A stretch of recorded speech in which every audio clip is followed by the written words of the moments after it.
We good to go? And we are live online. Okay. Well, good evening, everyone. No, y'all can do better than that. Good evening, everyone. Thank you.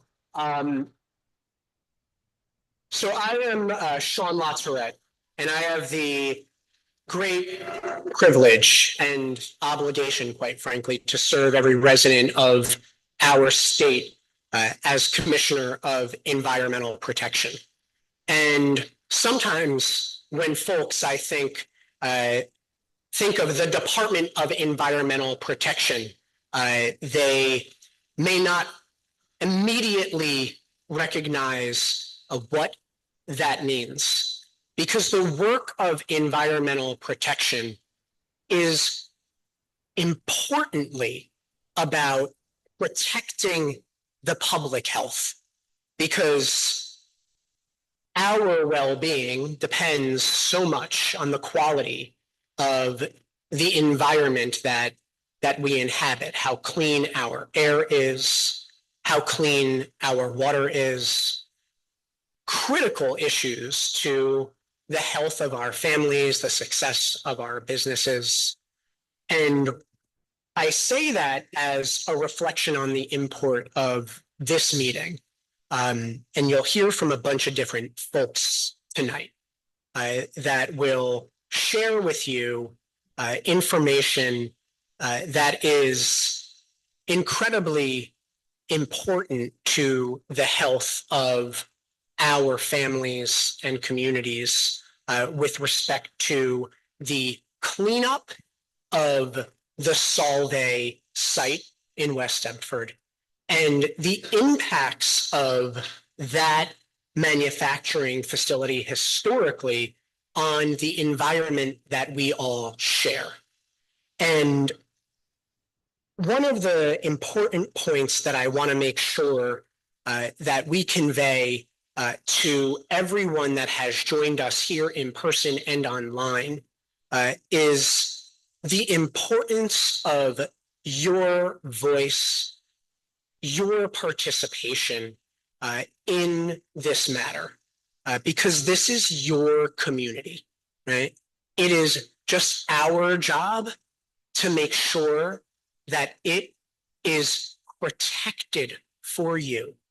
Right? The quality of your water in particular is of great importance to the people of the DEP, to me personally and professionally as Commissioner of the DEP, and as a resident of this great state and a father, because the quality of the water that we ensure for our kids is of deep, deep importance. And so this evening, you're going to hear a presentation from a number of folks from our DEP who I will introduce about the Solvay site and the settlement that the state of New Jersey, the DEP, and our Attorney General, Matt Platkin, and a number of attorneys who have given so much of themselves to securing the cleanup of this site and the recovery of financial benefits for the communities that have been impacted by it. We want to make sure that you all understand what the next steps in this process are and how you all will and your communities will have access to the cleanup resources and the ability to ensure that your water resources in particular are improved upon and protected over the long term.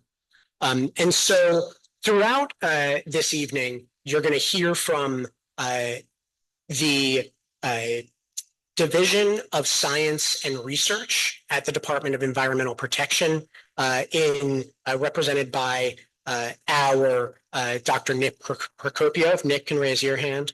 You're going to hear from our chief advisor, Paul Stofa, about the structure of this cleanup and settlement. Paul, if you raise your hand, you're going to hear from David Hames, our assistant commissioner for contaminated site remediation and redevelopment, Frank DeFeo with him as well, from our division of enforcement and financial support, so that you all understand how this settlement will work.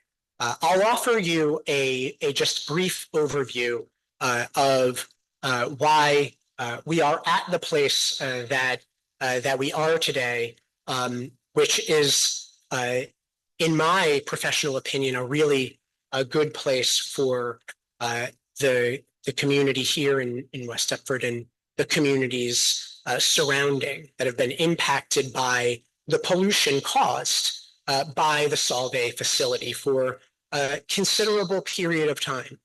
And what we're here today to mark is our taking the next steps in implementing the settlement that has been achieved with this facility. But for decades, the Solvay facility had released contaminants into the environment, including per and perfluoroalkyl substances, otherwise known as PFAS or forever chemicals.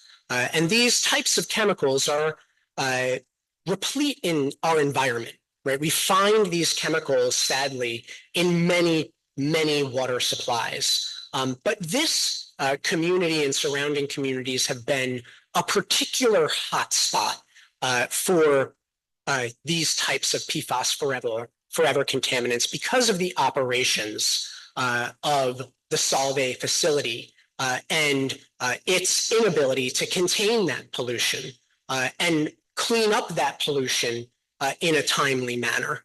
And we at the Department of Environmental Protection, despite the laws in place that require that contamination left by industrial facilities must be cleaned up. That is what the law requires. And to spare you all a legal explanation, I'll offer you my grandmother's explanation, which is that we always leave the place better than we found it, right? Whether it was the playroom where I had to clean up after myself, or if it was the park that hosted a birthday party for me, so to celebrate that special moment that I had to clean up after myself and leave that place better than I found it. That was her instruction.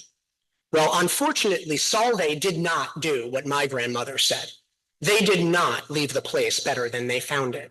They left it worse than they found it. And we asked them very nicely, the way we do, to clean up the mess they left behind. And, well, they wouldn't.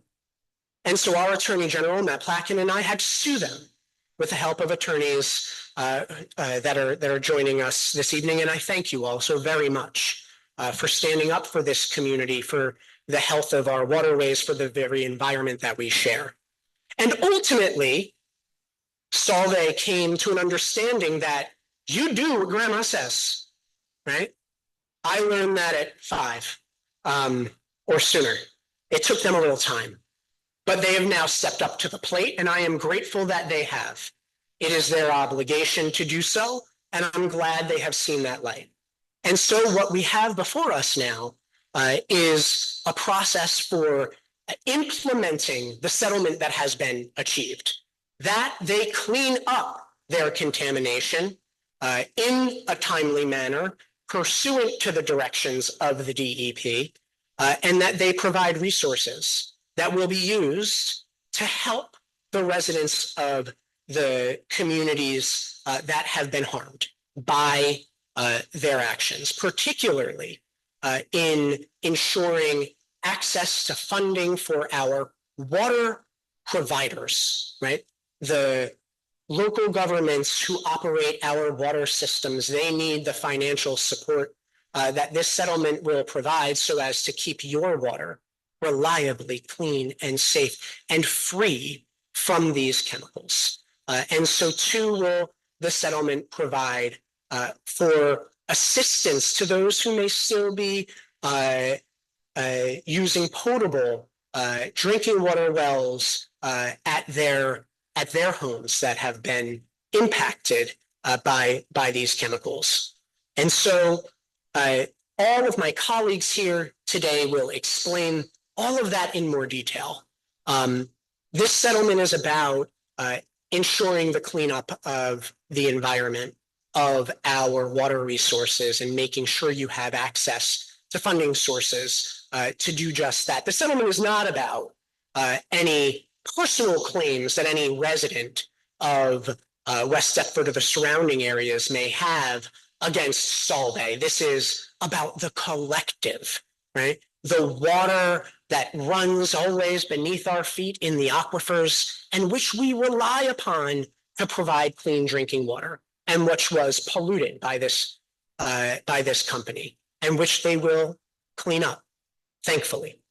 So at first, I'm going to turn it over to Dr. Nick Procopio, and he's going to run through just an explanation of what PFAS are and how these materials have come to be located in our waterways and our water supplies and in our communities.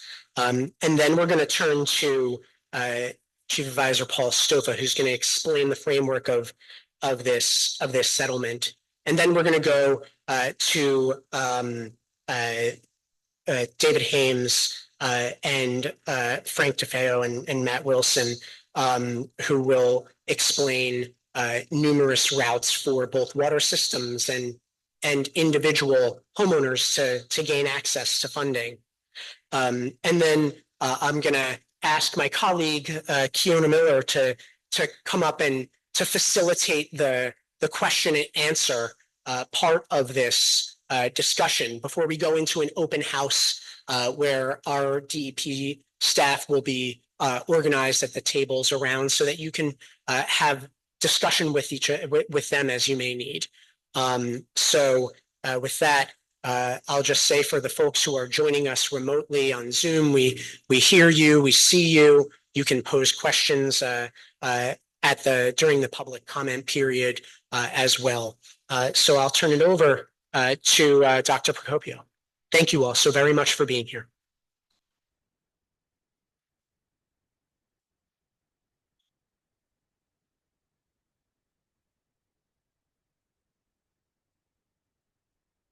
All right, good evening. Make sure we're moving.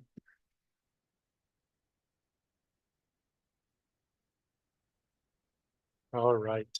So I have the pleasure of following the Commissioner. Thank you for the introduction. I came up with this analogy about grandparents. Funny that you mentioned grandma.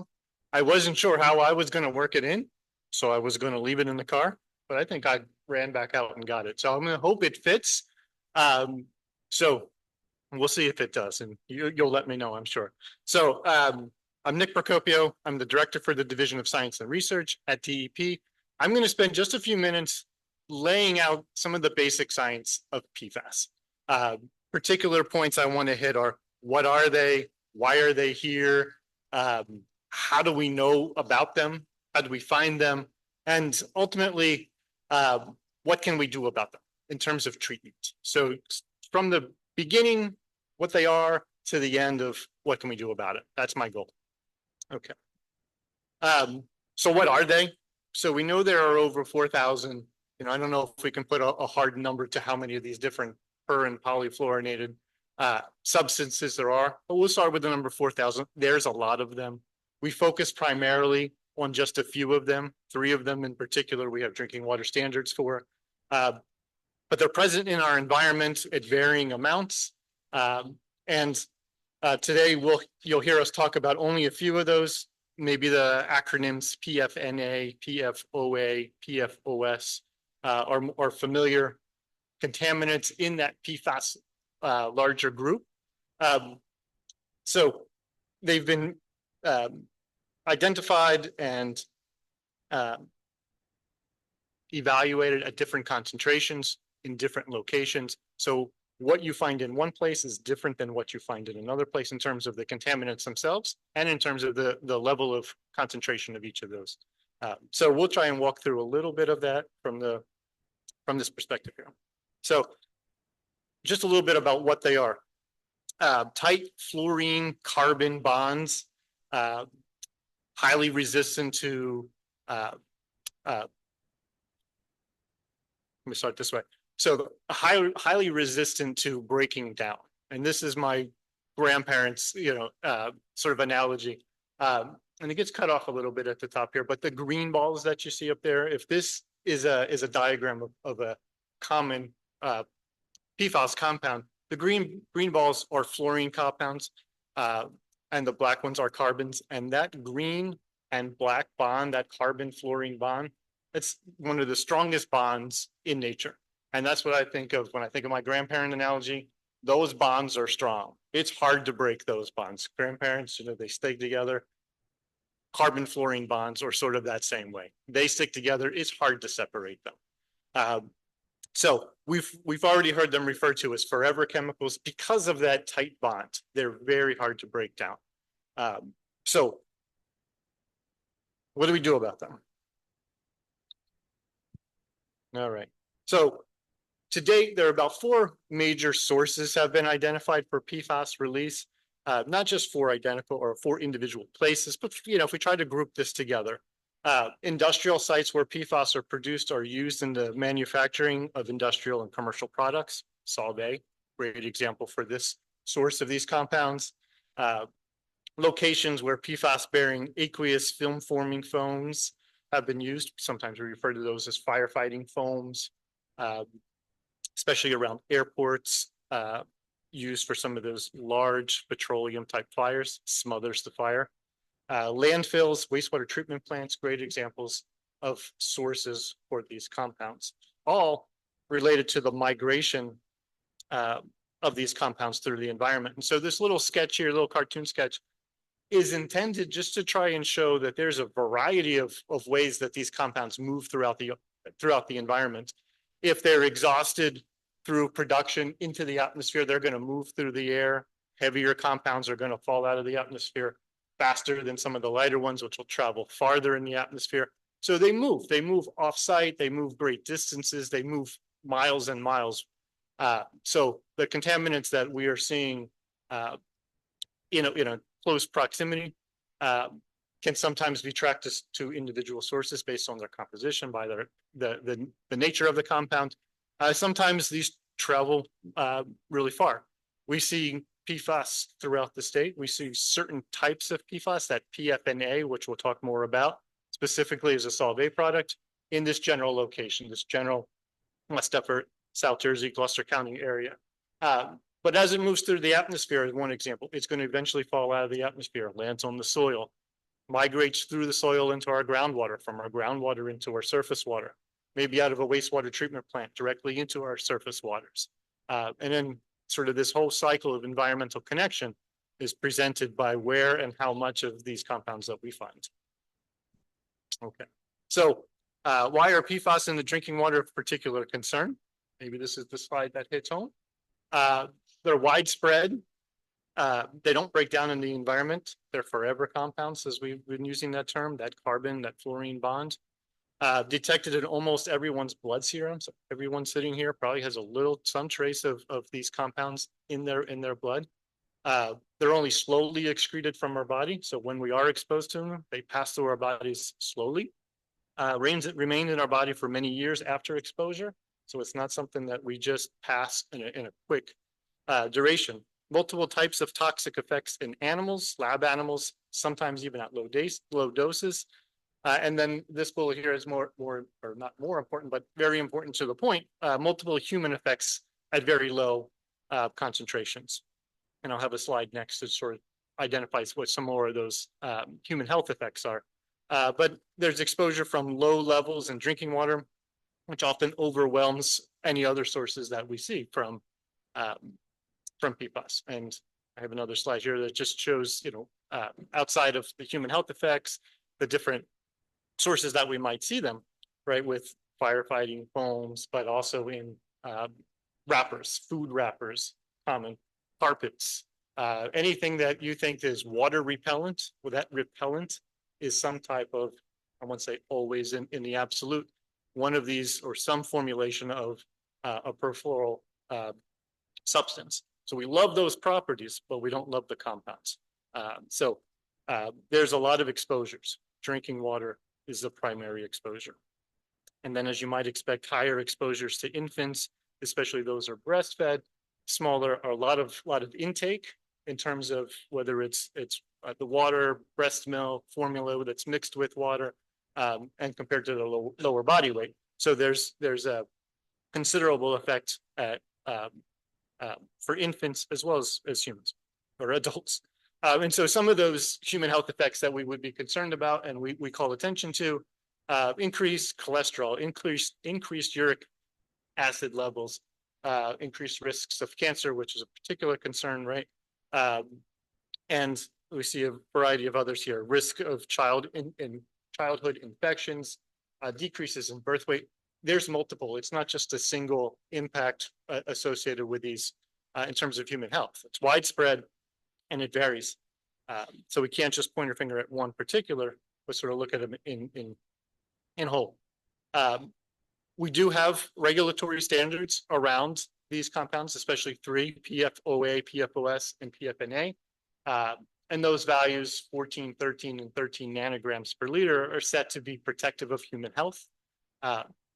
And let's just say we set these regulations because we know they're in water, we know they're in drinking water. How do we get these compounds out of our drinking water? There are multiple ways. Primarily with our drinking water treatment, we have granulated activated carbon, sometimes referred to as GAC. Ion exchange resins are effective, and so is reverse osmosis. So we know it's in our water, and we know that there are effective ways of treating the water to get the water below levels at which we know that these effects occur.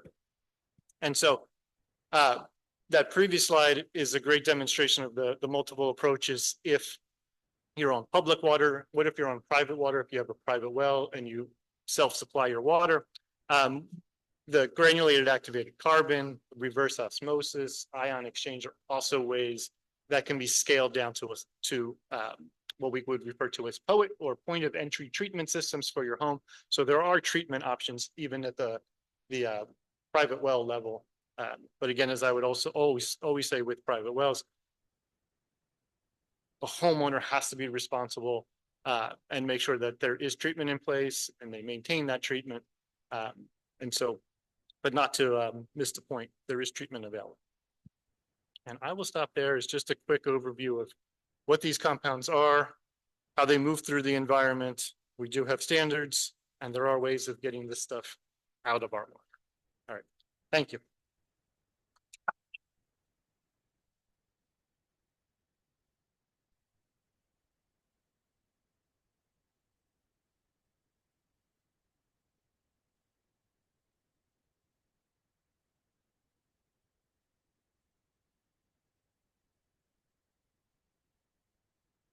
Good evening.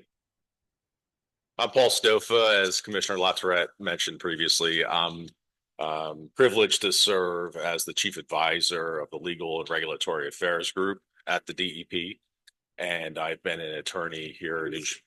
I sure can. Thank you for letting me know. I've been an attorney with the state of New Jersey now for over 20 years, working on cases like the settlement we're going to talk about tonight, that's providing important funding for the public.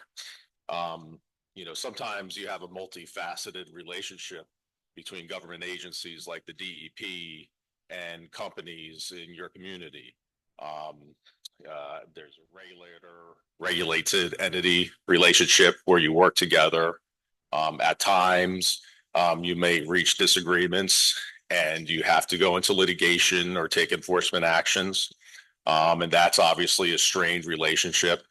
But then you reach settlements and you have to get back to business.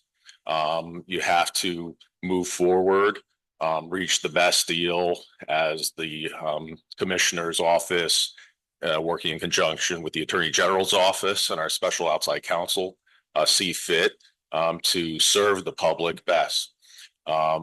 This is one such instance of that. This was at times in a situation in West Deptford where you have an operating facility. Maybe some of your friends and relatives work there. It's important that business runs in our communities, but you also have to take actions as the commissioner did in conjunction with the Attorney General. And so we're here. We reached this settlement. I'm going to manage this best I can here, and I'm watching my clock. Commissioner talked about the background of this facility before, and we issued a directive under the state Spill Compensation and Control Act, which requires parties or directs them to either pay for remediation or undertake the remediation on their own when it's needed. When that didn't occur, we moved into court through the Attorney General and special outside counsel, as I noted earlier, and we filed that lawsuit in 2020. There were some preliminary motions. We entered into discovery.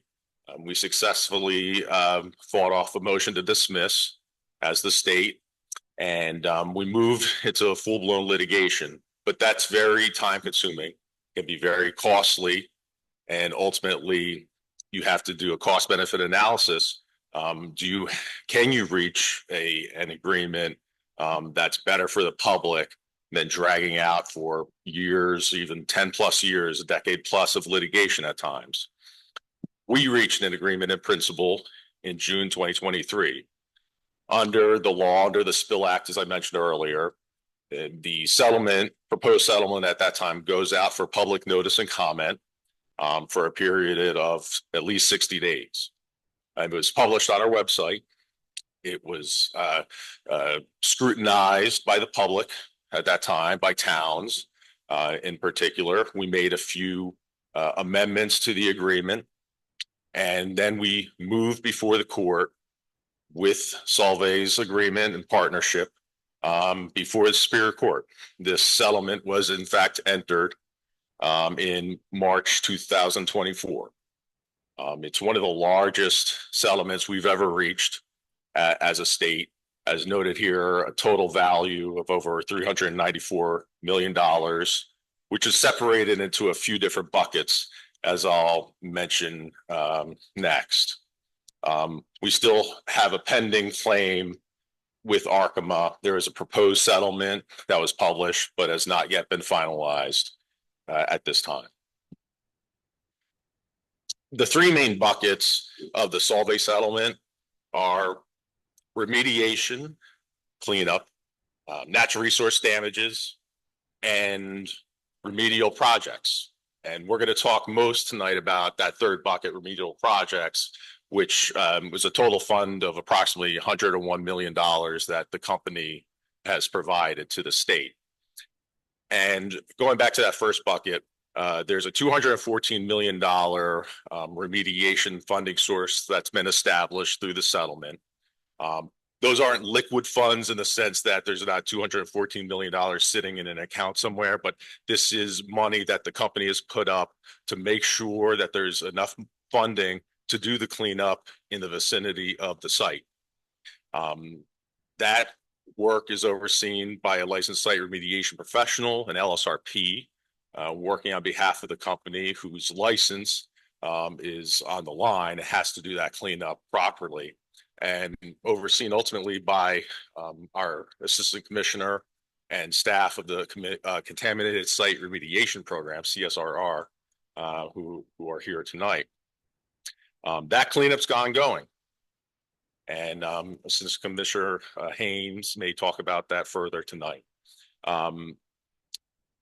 That will take place in the vicinity of the site. The company's required to sample and, if necessary, treat wells that are impacted by discharges. That second bucket now is natural resource damages, or NRD. This, you may have heard this term NRD before from other settlements the state has reached. This is an amount of money that is specifically by the state constitution indebted, must go towards the restoration of natural resources in the vicinity of the site. There are remediation claims and claims for reimbursement of the department's actual costs, but this NRD bucket is a trusteeship that the commissioner oversees. And so that money someday will be used to restore natural resources that have been impacted. That could take a variety of forms, sometimes land preservation or ecological restoration projects. And Commissioner LaTourette has done a wonderful job of incorporating the community's input on those projects in the long term. So that second bucket of money of $75 million is there, and the state will employ those funds at the appropriate time with input from community members. But finally, and most importantly for tonight's purposes, you'll hear more from the CSRR program and Water Resources Management Program. You have the third bucket of $101 million for remedial projects. This is a unique part of the settlement, a great part of this settlement. I'm going to refer at times to this piece of paper here. You can go on our website to view the settlement. I've put the website up there. Paragraph 26 of that settlement talks about remedial projects, and there are certain categories of activities identified in there. Public well treatment system, public well system treatment, past and present. We're trying to reimburse those as best we can. That money will be geared for that and other categories of projects listed in paragraph 26 of the settlement. You see the towns listed there. We don't know specifically within each town, where these funds will be employed, but on that website I mentioned earlier, this is a microsite that the department set up to talk about the Solvay settlement.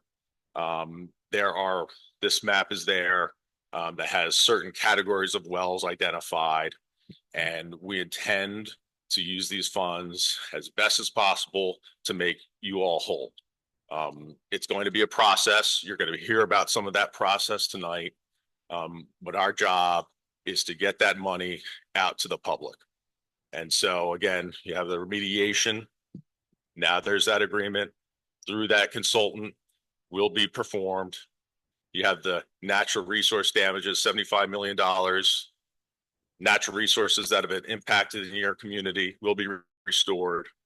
And you have this direct funding, very unique, but very important to this settlement, that will go out and reimburse as best as possible those impacted with drinking water problems due to PFNA and other PFAS substances. And that concludes my statements. I thank you all.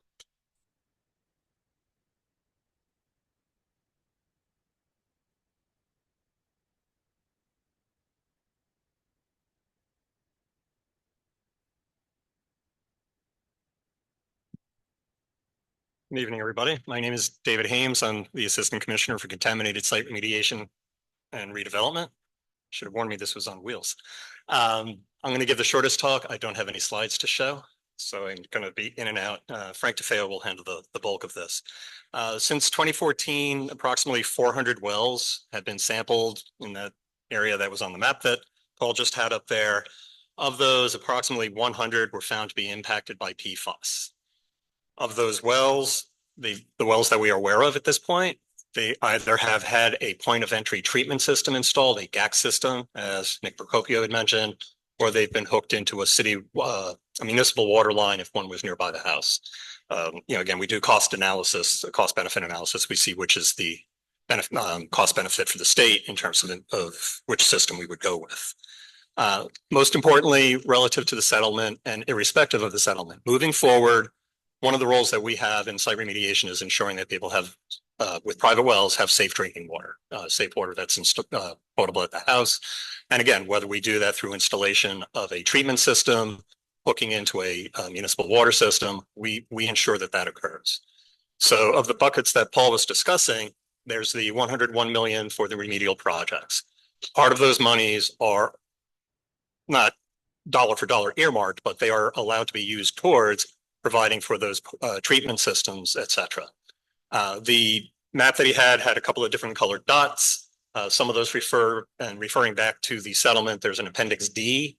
Those are homes that already have treatment systems. There's an Appendix E. Most of those homes also already have treatment systems or were brought into municipal water. What we will be doing and Solvay will be doing as part of their requirements for the settlement is they will continue to go out, look for additional homeowner well or private wells, I should say, I'm sorry, private wells that have not yet been sampled. They will sample those wells, or we will sample those wells, or as a homeowner or an owner of a private well, if you feel we or Solvay are not getting there quickly enough, you can sample your own well. And then the purpose of those monies will be to then reimburse people, whether we get reimbursed for monies we spent going out doing Solvay's job, or you go out and sample your own well, you come into the department and we will reimburse you. Typically, a well must be contaminated. This is a unique situation. If the well is not contaminated, and you've done your own sampling, you will still be able to come into the department and ask for reimbursement for that sampling. Frank's going to go into greater detail in terms of if the sample is contaminated, what you need to do to come in through our Spill Compensation Control Act. You can file a spill compensation damage claim, and there's a process for that Frank will go through. I want to see if there's anything else that I had here. And that's all of it. And again, the key word here is damage. That's the word we use at the department. And basically what that means is you have contamination in your well above an applicable number, applicable concentration. So that's everything that I had to say. And again, I'll introduce Frank DeFeo. He's a director for me, and he'll inform you about the spill fund. Thank you.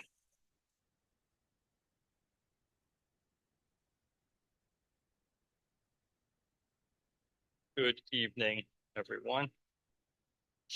My name is Frank DeFeo. As David said, I'm Director of the Division of Enforcement and Financial Operations. I certainly can. My name is Frank DeFeo. I am Director of the Division of Enforcement and Financial Operations for Contaminated Site Remediation and Redevelopment. I want to talk to you a little bit tonight about the New Jersey Spill Compensation Fund. The fund was created back in 1977, and one of the major provisions was that it created a compensation fund. This compensation fund is there to assist entities who have been impacted by the discharge of a hazardous substance through no fault of their own. It's a revolving fund made available to residents, municipalities, and businesses in New Jersey through the Environmental Claims Administration, which is in our program, Contaminated Site Remediation and Redevelopment.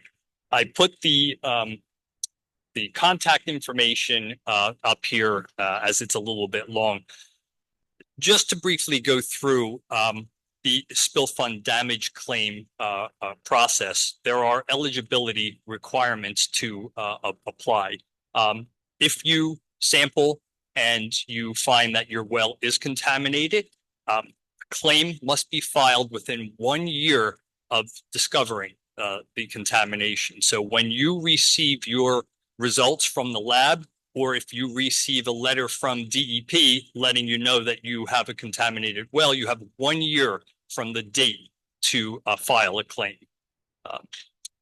Now, eligible claims usually require an initial sample and a confirmatory sample. Usually, the fund only reimburses the confirmatory sample. But if you have one sample and you send your full data delivery package from the lab into DEP, it will be checked at quality assurance there, and we will reimburse that sample, so there will be no out-of-pocket costs for that. The damage must actually have been incurred. It cannot be speculative, and you cannot be damaged by a tank that is on your own property. It has to be. You can't be the responsible party. The steps to submit your claim. You have to send the application in by certified mail. We do not accept applications electronically, so they must be mailed in to the department.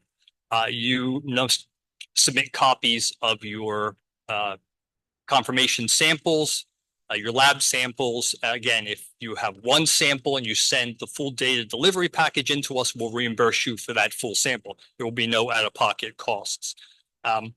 You must include a copy of your current tax bill or deed. You have to prove that you own the property.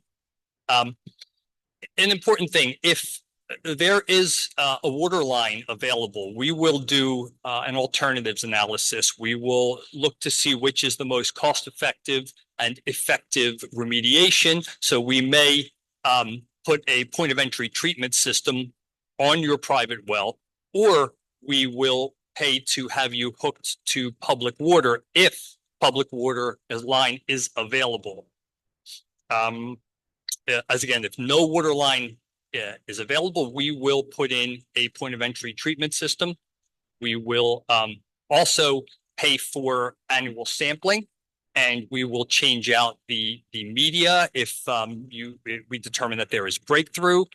We will change things like sediment filters. We will monitor the system as long as you own the property. When you sell the property, that operations and maintenance ceases because the purchaser buys it with knowledge that there is contamination. Again, if you have need more information, please visit our website. There's a contact phone number. We return phone calls daily. I promise you that we do. Lastly, I just like on a personal note, like to say that the people up here say, you know, we care. They do. When I came to DEP in 2012, I didn't understand state service, and I do now. We really do care what goes on and you know how you're affected, because we're affected. I'm on bottled water right now because, you know, my system is knocked out in my township. So thank you very much.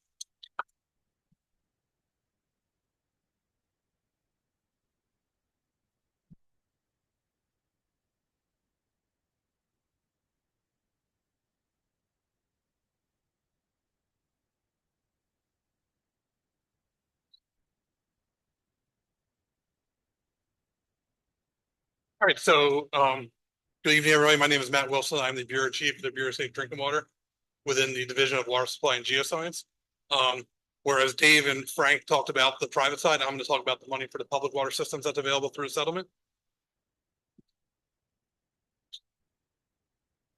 So as Paul explained, the settlement laid out the water systems that were affected by Solvay. So this Appendix C, as you'll hear me reference Appendix C. These are the water systems and the wells and points of entry that are identified affected by Solvay. Only the wells and points of entry identified in settlement are eligible for funding or reimbursement. Now, eligible costs. What will the settlement cover? The settlement will cover treatment costs as well as operation and maintenance costs of the treatment, sufficient to reduce the concentration of PFNA to 30 parts per trillion and PFA to 14 parts per trillion. This includes reimbursement for costs previously incurred by municipalities for such purposes, as well as future costs for installation of treatment and operations and maintenance of PFAS for the next 30 years. So how will the DEP distribute this Solvay settlement money to the public water systems? We will coordinate directly with the water systems. We actually had a kickoff meeting on October 30th with the affected municipalities. Just to explain the process, we will be designing a online portal application for the water systems to submit all the required data to. After that, once that is available, we will meet with, once that back. So after that meeting, we explain to the water systems what information we are really looking for to start the process. So systems have a head start to know what paperwork, documentation, stuff we're going to need. Once the application is ready, we will host another workshop with the affected municipalities to basically go through the application process screen by screen, step by step. During that process, we will also be assigning a DP staff person to work with each individual municipality one-on-one. So there's not call here and talk to a different person every time. They'll have the same person to reach out to every time if they have questions through the process. Applications available, system will go in, submit the application with the DEP's assistance. Once it's submitted, we'll review the applications to make sure what is being asked to be reimbursed is reimbursable through the settlement. We will have multiple on-site meetings with the systems to make sure we're on agreement. Once both parties are in agreement, we will execute an agreement between the DEP and the system, and then the distribution of funds once that agreement is signed.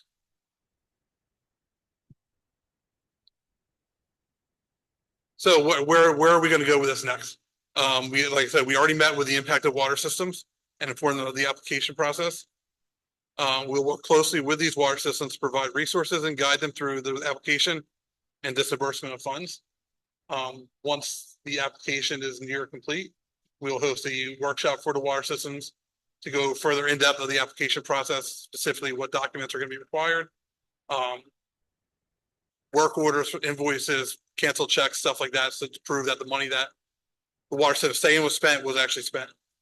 And like I said, we will provide one-on-one assistance to the water systems to provide the resources and guidance throughout the application and reimbursement process, so nobody's left in the dark through this process. Just as a side note, kind of tailoring to what Nick talked about, we do have a PFAS website on the DEP's website, which is a microsite that has a lot of the topics you heard today with different drop downs about the health, PFAS in drinking water, PFAS in wastewater, the science, regulations, stuff like that. So, little caveat. And there's my contact information. So, thank you.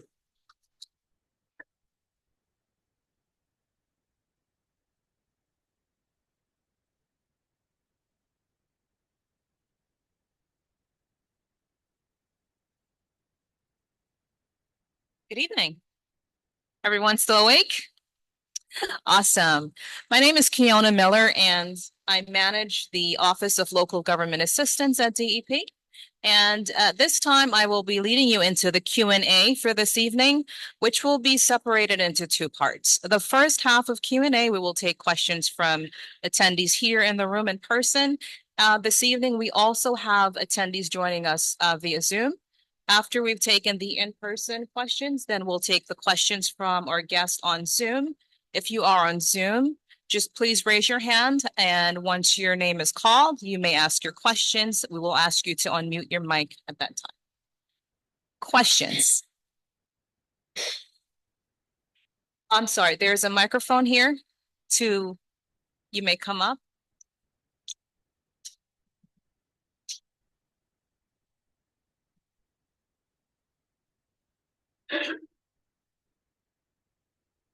Thank you for the opportunity to have questions here tonight. The community is very concerned about this, obviously. I have a two-part question. So the first part has to deal with the third generation of contaminants that are now being found in the environment around Solvay. And these contaminants have been discovered by scientists that are researching surface water and other environmental media. It turns out that Solvay is saying that they're using PFAS-free processes now. But what's happening is the process that they're using is releasing substances that break down into a third generation called PVDF or PFAS byproducts. Our concern is we know nothing about these. We don't know if they're toxic. We don't know if drinking water systems that are in place now removing other PFAS are removing these. We don't know what it's doing to fish and wildlife. We don't know if it has impacts on the health of our community. So that's number one. And then related to that question, and it's two-part because I really want to get the other part in. We're very concerned that this settlement will not be covering those contaminants. And we know that there is a sunset date, but we really do not understand whether or not newly discovered contaminants like PVDF or other PFAS byproducts that could be found in the future will be covered by the settlement, or will it require another lawsuit? And the reason that's so important for the community here is people want to make sure that the cleanup of this project of Solvay on the site and outside of the site covers everything. Because there has been now 1, 2, and 3 generations of these PFAS compounds that have affected people, and they have higher levels in their blood now for those who have been tested, and it has become, devastating. So at this point, my question is, will that be covered? The 3rd generation and other newly discovered products going forward into the future? And will there be a way for the public to participate in the oversight of the cleanup program? We were very concerned that direct oversight was abandoned by DEP in the settlement. So will the public be able to have robust participation to make sure that all of these contaminants are removed from the Solvay processes and then from the environment, drinking water, and other environmental media? Thank you for your question. So Good evening again, everyone. I'm going to start a response to this and then ask Assistant Commissioner Hames to chime in as well. Everyone can hear me on this mic, is that right? And it's also going online? Okay. If every time I get in the middle of that, it shines in my eyes, I apologize. Tracy, thank you for that question. And I want to say that the Delaware Riverkeeper and the Delaware Riverkeeper Network's engagement on this issue and at this site has been critically important to the advancement of this cleanup and to the protection of this community and our environment. And I want to very directly thank you for that, first of all.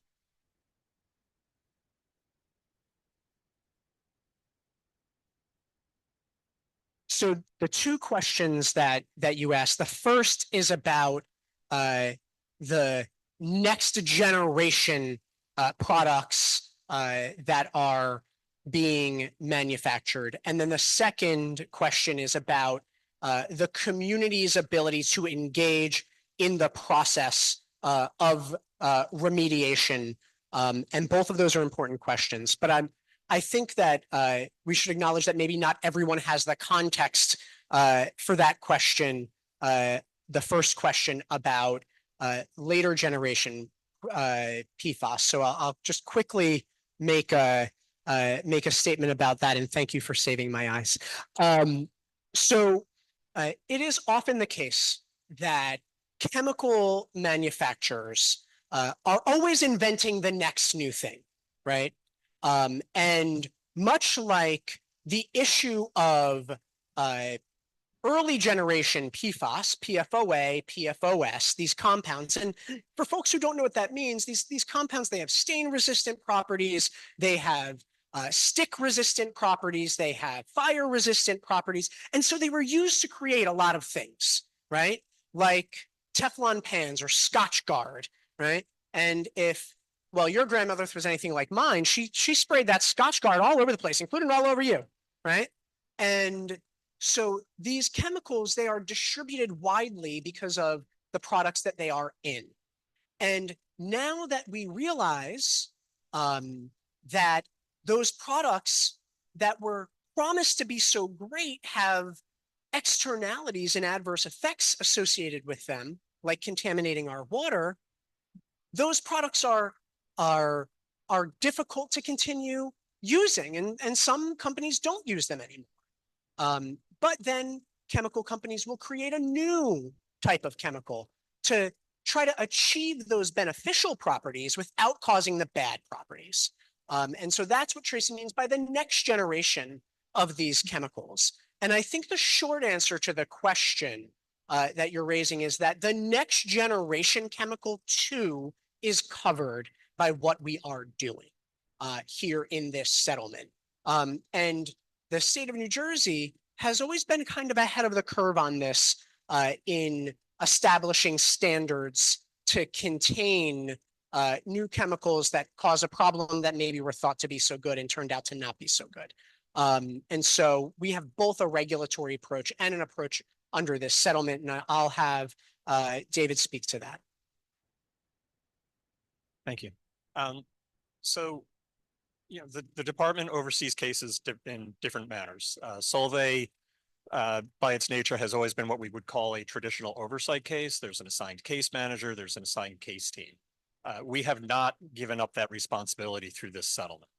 As part of the settlement, we have actually kind of tightened down the clamps on some of Solvay's requirements in terms of how they have to report information to the department. There will still be a full-time case manager. There will still be a full-time case team. There's an entire section in the settlement, about 10 or 12 pages worth, that explains all of the actions that Solvay must undertake and report to the department. They must seek department approval on certain issues before being able to move forward. So we take that responsibility quite seriously. And that was some back and forth that we had during the negotiations, was making sure the department still would have some level of, and I'm going to use the wrong term here because it applies to a different thing we do, but have that traditional direct oversight, seeing that document in front of us and making sure that Solvay was doing the activities that would be required of them to get everything cleaned up. So I hope that answers your question. And there was a,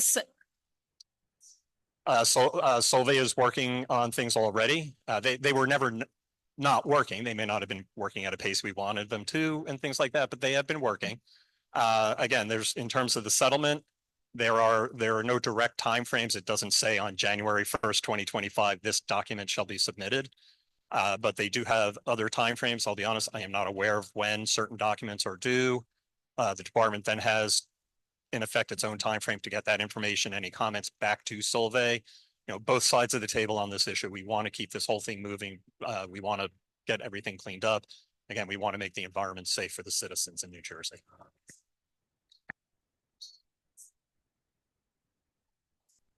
Yeah, and I hear your point, Tracy, on what would in federal parlance with respect to Superfund sites, there is often what is called a community advisory group that is routinely engaged in these types of matters.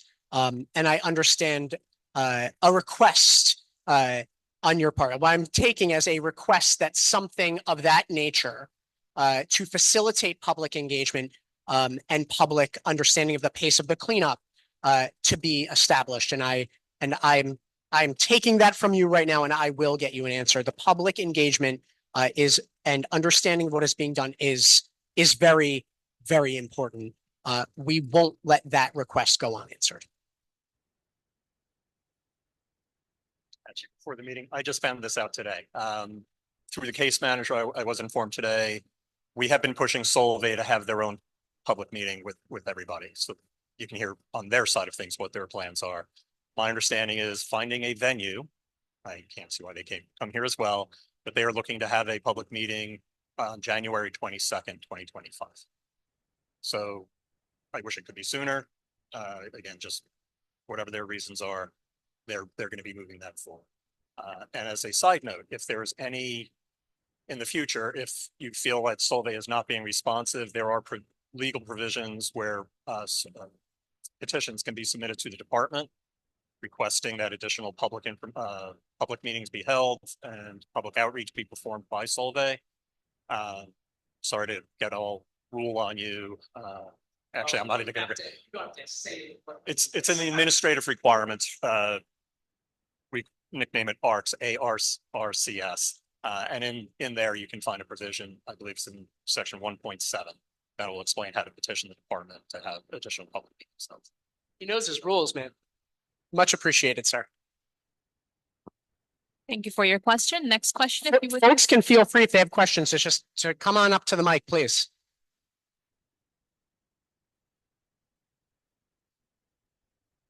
Good evening, John Giovanetti, Mayor of Paulsboro.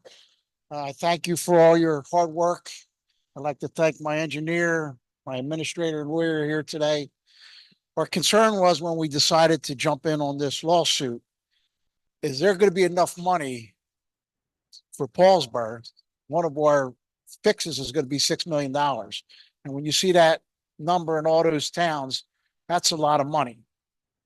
And our residents shouldn't have the burden for Solvay's mess that they did and they've created over these years. Is there going to be enough for us to pay this? I mean, because it sounds like a lot, but then the filters, the $6 million, and then you have all the other towns. So that was my question. I don't know if you can answer it, but I appreciate it and I appreciate you coming tonight. First of all, thank you, Mayor, for that question, and thank you for your engagement with us and that of your team. We do believe that there are sufficient resources to support the communities in the vicinity here. Now, as we go through that process, I think what's important to recognize is that this source of funding from Solvay is not the only source of funding that we can bring to bear in order to help you and the water systems, and importantly, residents that are on private potable wells. As Mr. Stofa mentioned, there was an owner of the Solvay site before Solvay owned that site, right? And we have negotiated a settlement with that company as well, and it will add to the overall pool of funding in addition to funding that the state has available for water infrastructure improvement also. And so we do think we'll be able to support all of our communities here. And so I do appreciate the question, and again, that engagement with the team here. Any other questions?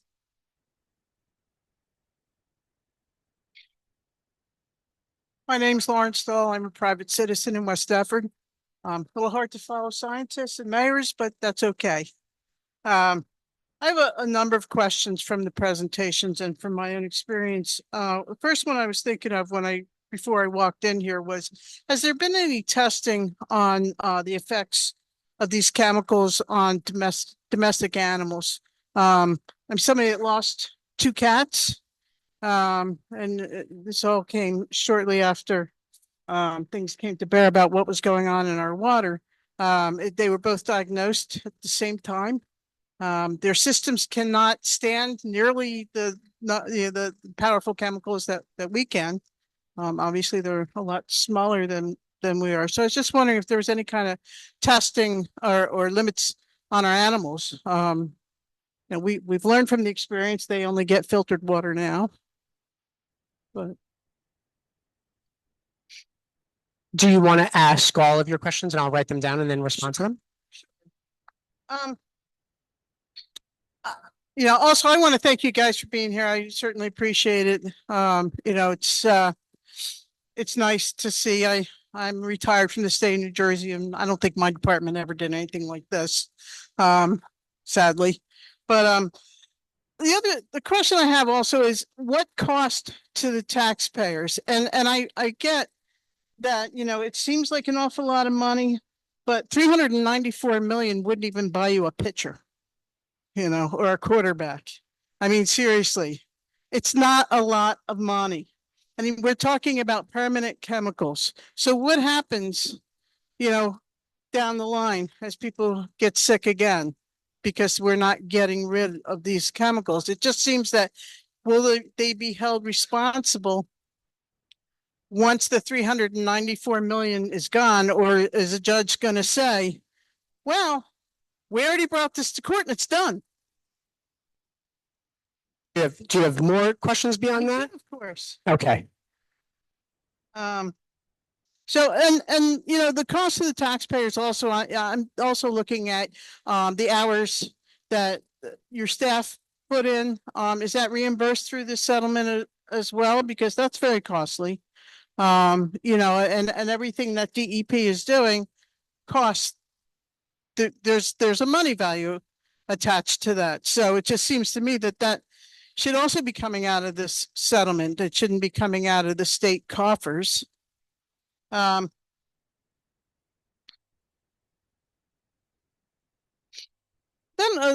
another question that is Solvay the only bad actor in our area? We have a lot of chemical companies in West Deptford, and it just seems that maybe Solvay's not the only bad actor, and I was just wondering. And speaking of West Deptford, I know going to the township meetings, we hear discussion about Solvay working on our wells, but we didn't see that listed on your, slide. That West Deptford was included.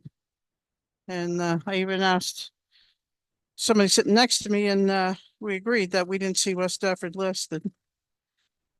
I noticed that this presentation is being recorded. Can we have access to the recording?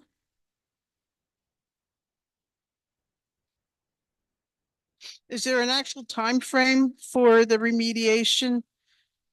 As in the money? Because everything's tied to money, and unfortunately, we live in a capitalist society, so, you know, that money's not gonna last forever, but the chemicals are. I think that's it, unless you can think of any others I should. And I want to thank Tracy and. I think you did a really good job with all the questions. Um, and I'll tell you what, you are just as important as those scientists and those mayors. Okay.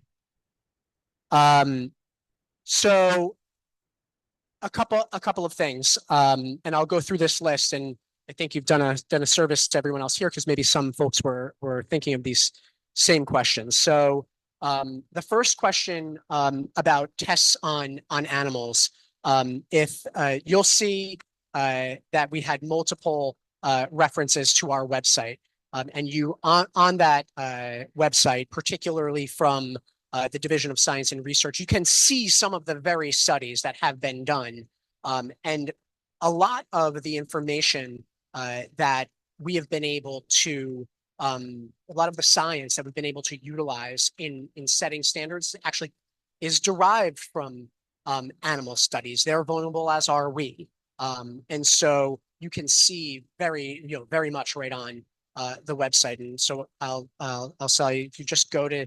dep.nj.gov/PFAS, you'll be able to find access through that through the resources right there on the website, including references to animal studies.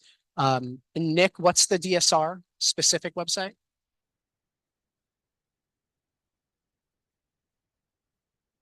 Right, so dep.nj.gov/DSR for Division of Science and Research, and you'll be able to see the PFAS research, both that is available and reported now, but we are continually doing research. And so you'll see on the website some of the ongoing research that we have going on. For example, occurrence studies around our state. And so when that is complete, you'll be able to see that there as well. Because we work for you, right? We do this study and this science so that you have access to it. You asked, is there enough money? And I think it's important to understand the different buckets here. When the team is talking about the obligation that Solvay has to do the cleanup, they have the obligation to do that cleanup to its completion, consistent with the rules and requirements set by the DEP. And you can ensure that we will make them, right? Now, in order to, as a requirement that we have, is that a funding source be established as a backstop, right? And that is the 214 million. But that number, as the cleanup progresses, it may change. Environmental cleanups are really complex, right? We test to see where the bad stuff is, and then we start cleaning up, but we may find that it's spread in a different way, and we may need to do more testing and clean up in a different way because of that. And so they have to do what we say, and they have to pay for it. And if the cost of that changes, then that financial device changes, if that makes sense. And so that is separate than the buckets that have been established, the $100 million settlement that's going to benefit to remedial projects, largely to support water filtration, right?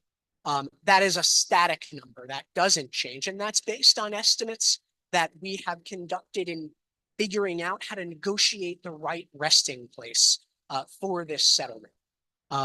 And so that still is different than the natural resource damage and restoration bucket that Mr. Stofa mentioned.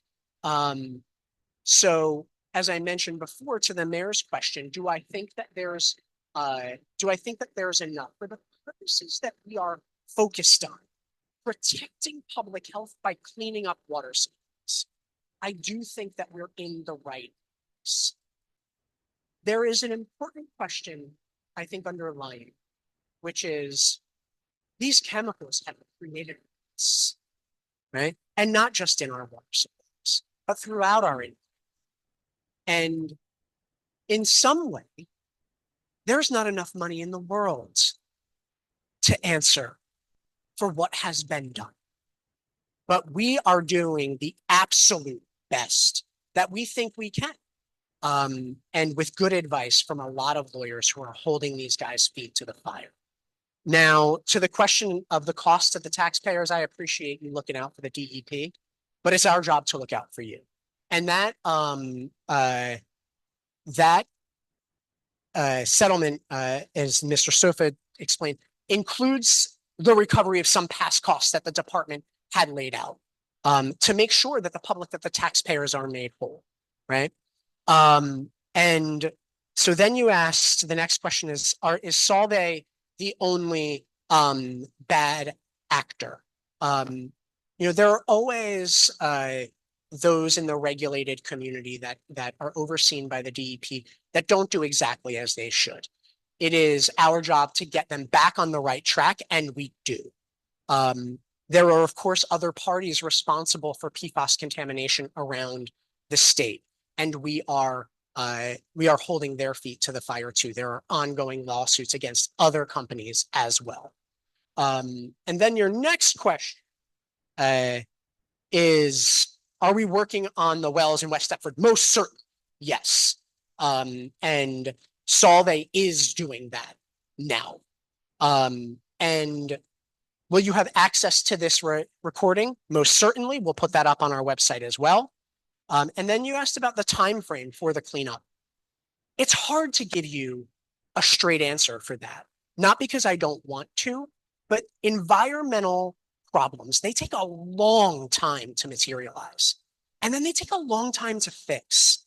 And it's sort of a dynamic process in that we're making Solvay take actions to achieve certain cleanup endpoints, but along the way we learn more. And that may mean they've got to do more. And so it's hard to give you a pinpoint date when it's all over, because we want to make sure they do it all and they do it right. I think that was all the questions.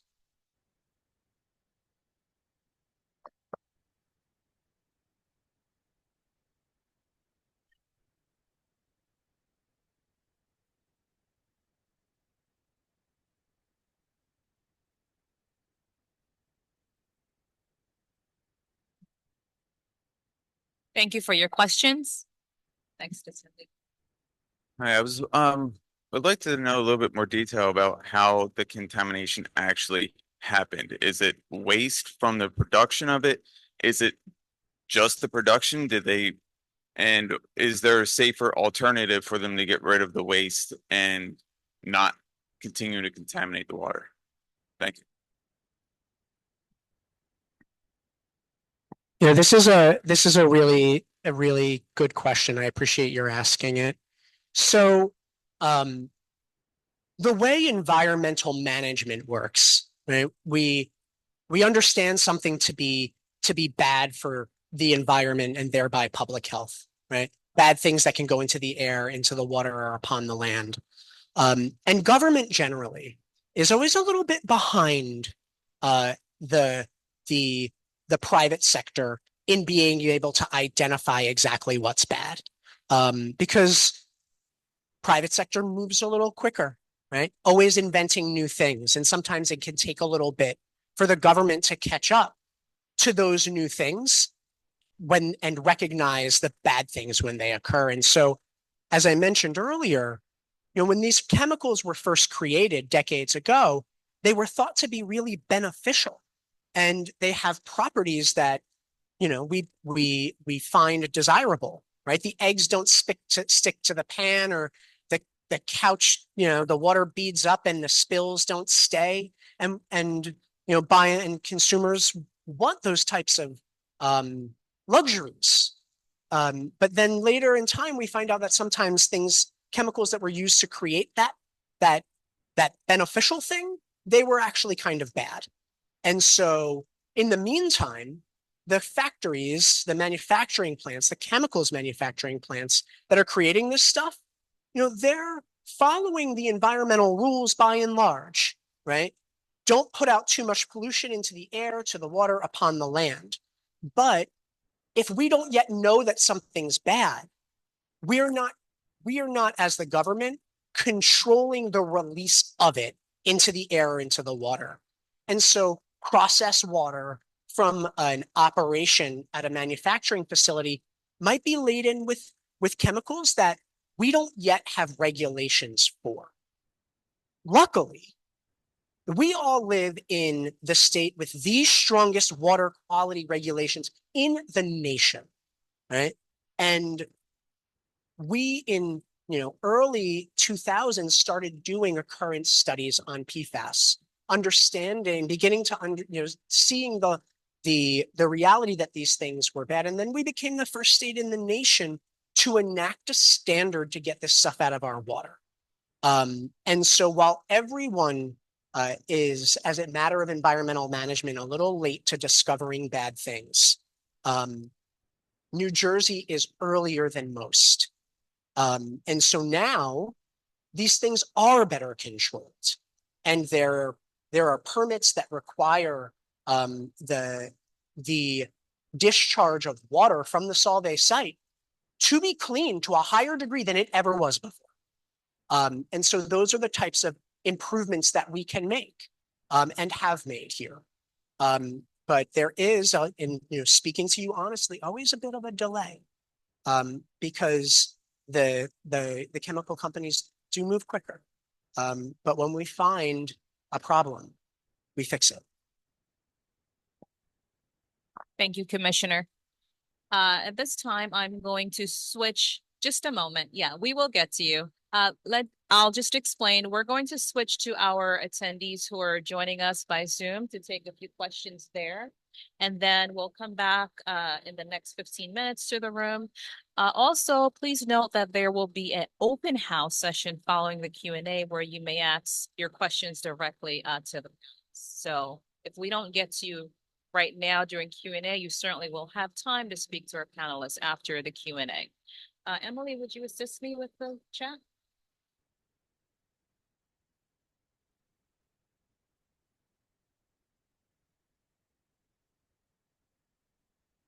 If you're on Zoom, please raise your hand and we will call on you. When your name is called, please unmute your microphone and ask your question. I see a question from Timmy Lindsay. Please unmute your microphone. Unmute your microphone, please, Timmy. Sorry, can you hear me okay? Now. Good evening. As a follow-on to the mayor's question and to the resident who came behind one of her questions, a lot of money has been paid by the cities and boroughs to date for their own remediation pending this Solvay settlement. Will there be any reimbursements to these cities for what they have paid? Is because there's a gap. We're still paying out of our pockets to cover this. And where will that money come from? From which pot of money will that be coming from? And how soon can the cities expect to receive it? Thank you for your question. Thank you. Appreciate that question. And there is a reimbursement mechanism built into this. Matt Wilson went into that a little bit. Matt, do you want to offer a few more points? Yeah, as we said, we're working on the application process that'll work on the reimbursement for past costs, past eligible costs. Like I said, the application should be available hopefully by the end of the year, with applications being submitted I'll say roughly first quarter of 25, and hopefully turn funds around very quickly. Thank you. Were you going to add something? Nope. Just briefly, that would be the $101 million remedial projects bucket, covered by paragraph 26 of the JCO. So that's what Matt's talking about. That's that application process that will, be used to submit for claims from those water systems. Thank you, Paul. The next question comes from Colin McAdams. Please unmute your microphone, Colin. Colin McAdams? Yes, can you hear me? Yes, we can hear you now. All right, thank you so much. I am the president of Brooklawn Town Council. I first want to thank you all for being here tonight and obviously representing us in the settlement. In the towns that have been identified within the slide so far with contaminated wells, is there any reimbursement for citizens up until this time that have been purchasing bottled water and home filtration systems, et cetera, to try to, fight these off in the meantime while the settlement was under place and why our wells are not fixed? So you have a private well? No, we're the public well in Brooklawn. So obviously we shouldn't be drinking the public water. So many citizens are obviously buying their own bottled water. We're putting in our own home filtration systems and things like that. In the meantime, so is there any reimbursement for those citizens up until this point that have put out all that money because we can't drink the water that we currently have? Speaking from the spill compensation fund, if the home is on public water, currently we have no means to reimburse for bottled water. I don't know if there's any provision right now for that. I'd have to look into that, but I don't think so. Okay, thank you so much. I appreciate it. Thank you, Colin. Are there any other questions from our guests on Zoom? Emily, do you see any hands? Okay. I don't know how to raise my hand.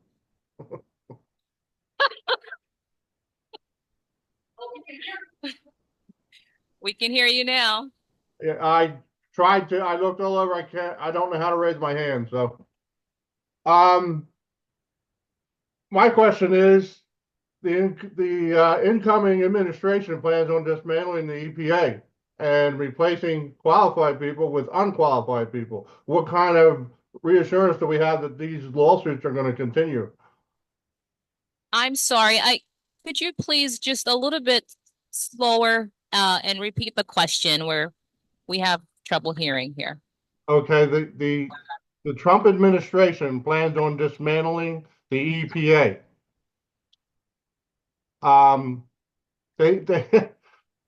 He plans on replacing qualified people with unqualified people. How do we know that this is going to continue? That the lawsuit is going to continue?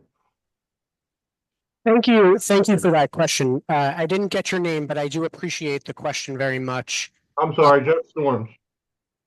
I'm sorry, say that again. Jeff Storms. I'm with Westville Environmental Commission.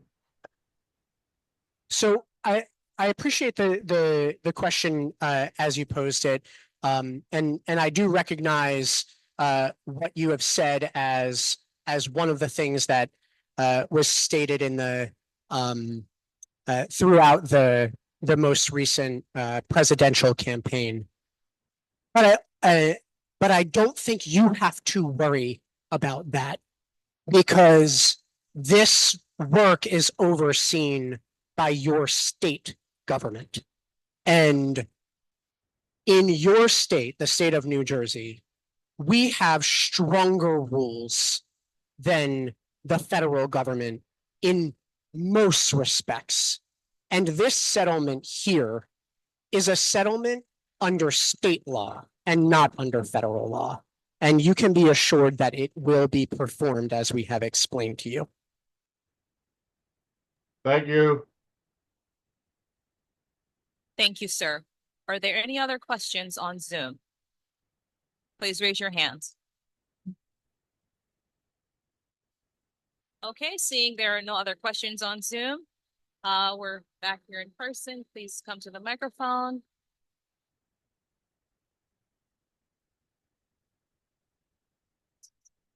Hi, I'm Jean Jordan. I live right here in West Deptford. Okay.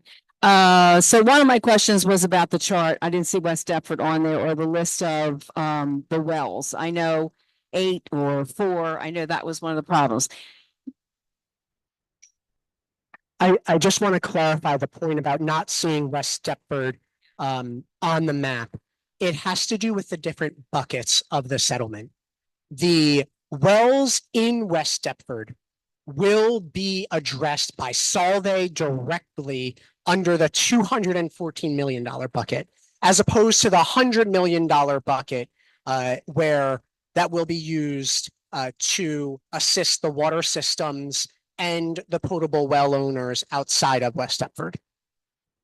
Okay, I have 2 more questions, if that's okay. And thanks for being here. And thanks for everybody who came. Under the second bucket, the natural resource damage portion, will that include treatment or whatever's needed for the Delaware River? And if not, when do we address that problem? So impacts to the Delaware River are not part of this settlement, meaning that Solvay is not released from any claims relative to the Delaware River, right? And so the $75 million is for natural resource restoration. And by that, I mean that our environment upon which we rely has been adversely impacted by this pollution. And there are 2 responsibilities that a company that pollutes our environment has. First, they have to clean up their mess.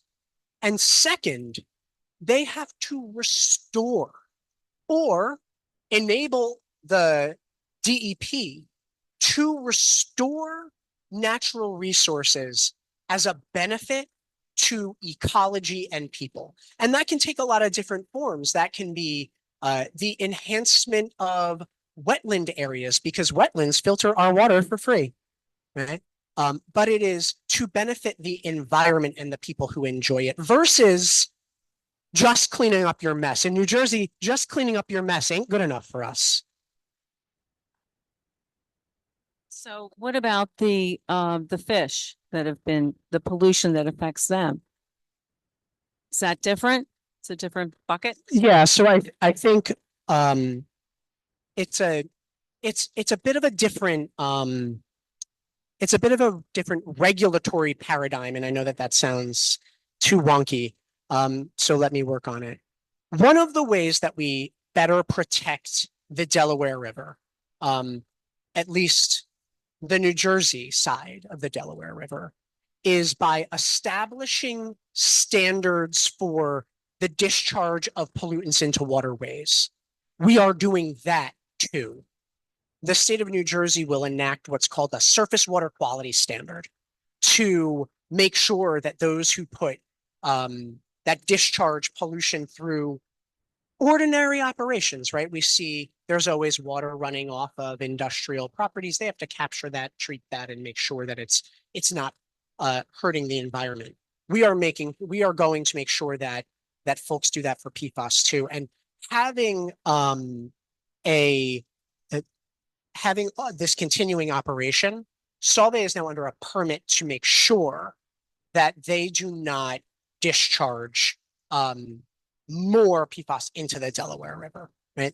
That is now a part of their obligation too. Okay, can I ask one more question? Sure. Thanks. I could be wrong about this, but I had in the back of my head somewhere where I read it that the federal levels were new federal levels were coming out and they were lower than ours in New Jersey. I don't know if that's correct. You can tell me. And if that's the case, will New Jersey change the levels and abide by the federal levels? So there are different types of levels. There are different levels for different types of environmental media, right? So water that is in the ground versus water that we drink, right? there are different types of standards that can apply. Different standards for cleaning up soils versus standards for surface waters. What you're referring to is what's called a maximum contaminant level, or MCL. It's part of the Safe Drinking Water Act. And the MCLs are the requirements that water systems have to abide by. And the federal government, utilizing some of the science we created here in New Jersey, has set now MCLs for certain PFAS. Now, we did this years ago, right? The federal standards for drinking water MCLs are a little bit lower. We fully intend to work those into our regulatory programs, meaning that those levels will have to be complied with by water systems. It takes some time after the federal government sets a standard for it to become what's called effective. So we're a little bit, a couple of years out from that. But what we have done is advise all of the water systems that have to comply with these new standards, what bucket they fall into. Do they already exceed the New Jersey standards, which are a little higher? Because those New Jersey standards will necessarily become lower. Do they exceed, are they below the New Jersey standard, but above the federal standard? We want them to know that so that they can begin, even though it's not technically effective, right? You better know now and begin to prepare yourself to act in accordance with that. And our settlement here with Solvay requires that they abide in any change in standard. A fair characterization, lawyers? Paragraph 22 of the settlement agreement. Thank you, Commissioner. We will take two more questions for Q&A, after which we would like to allow you with approximately 45 minutes of time where you can ask questions directly to the presenters. Those questions, however, will not be shared on the recording. So we'll take two more questions for this recording section. You may step to the microphone. Thank you very much. Just for everybody's awareness here in the room, there are some tables in the back, and we're gonna separate into groups so that there can be some discussion. But that's what Kiona means by that won't be broadcast online. Russell Fish, I'm I am not, so why you're gonna have to raise it. Why is EPA Region 2 not involved?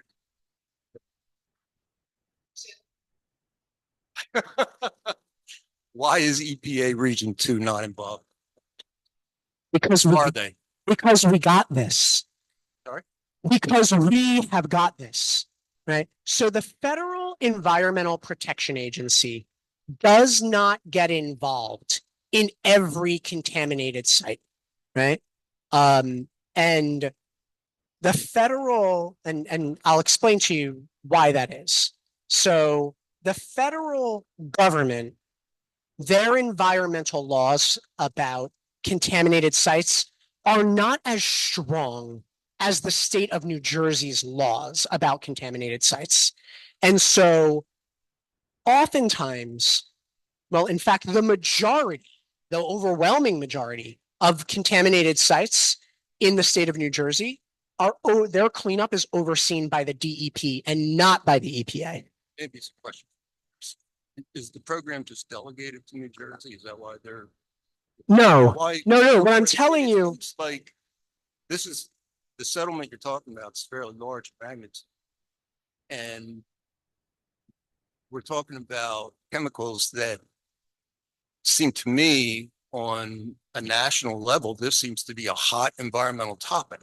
So why would not a federal agency, as EPA, be involved, which may have a broader perspective of other sites that are dealing with PFAS chemicals? I understand. Apply that knowledge through other sites to what's happening right here in our backyard. I understand. So I understand that I'd like, point. I'd like to know administratively, why is Region 2 not involved? Why is the EPA not involved? The reason for that is because they don't have the underlying legal authority to act. We do.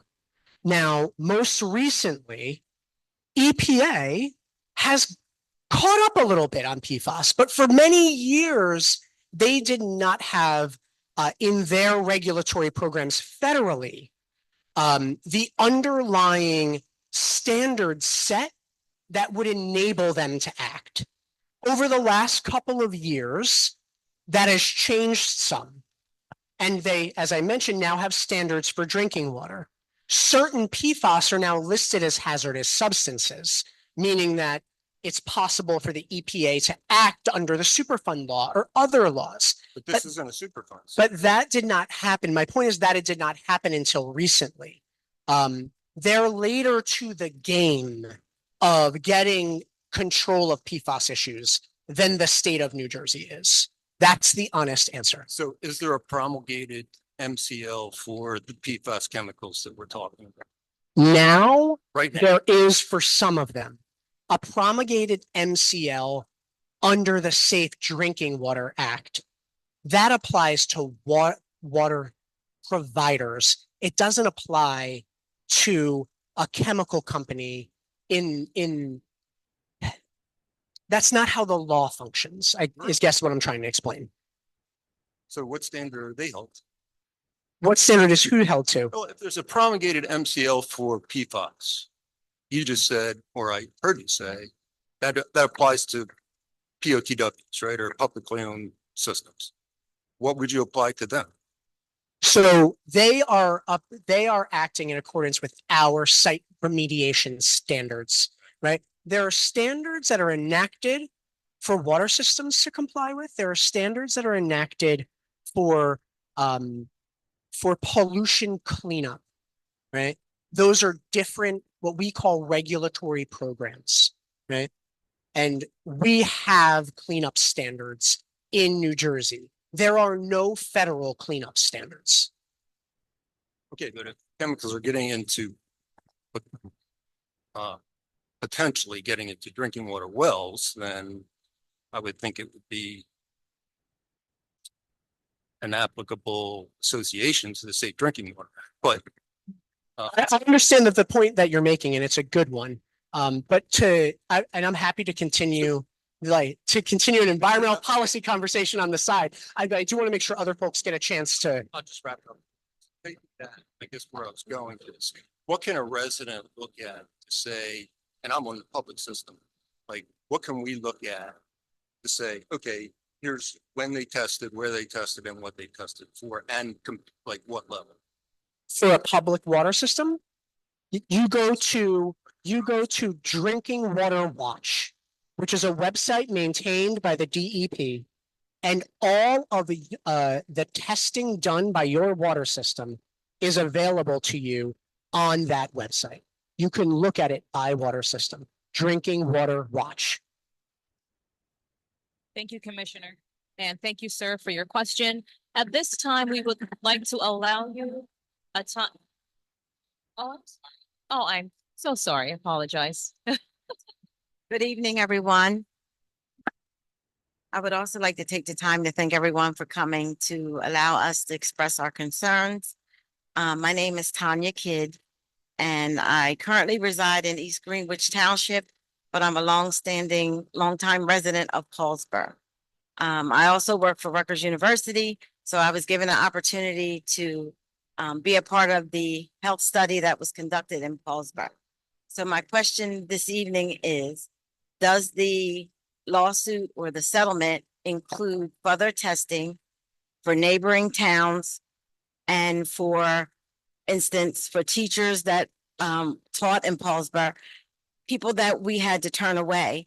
And does it also include education? Because I feel like the communities need to be educated on the chemical of PFAS, and I think they should be allowed to be tested for it as well. I appreciate that question very much. The short answer is no. This settlement does not relate to what are public health studies. But we can talk more about that in our open house forum. Because it's a really thoughtful question. And there are many points of study going on, and I think I saw Dr. Lama. There we go, right in the back there. And some of that happens under the auspices of Rutgers or the Department of Health, and it isn't always directly related to a site that has polluted and is doing specific cleanup. Again, just the different sort of columns that things fall into under the law. But thank you very much.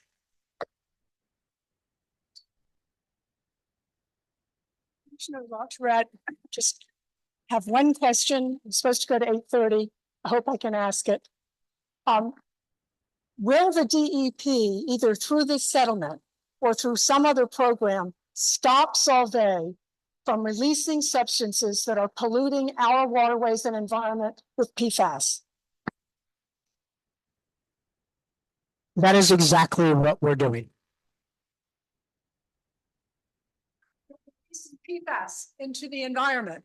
It's going into the surface water, into our groundwater, and that is continuing. They're saying it's PFAS free. It isn't. It's breaking down into products that are polluting our environment with PFAS. Will that stop? So I think this, Tracy, is kind of the question that we were addressing before about the breakdown and replacements. And I told you, yes, those are also being addressed. It's going to stop. You're going to stop them. Why can't we stop them tomorrow?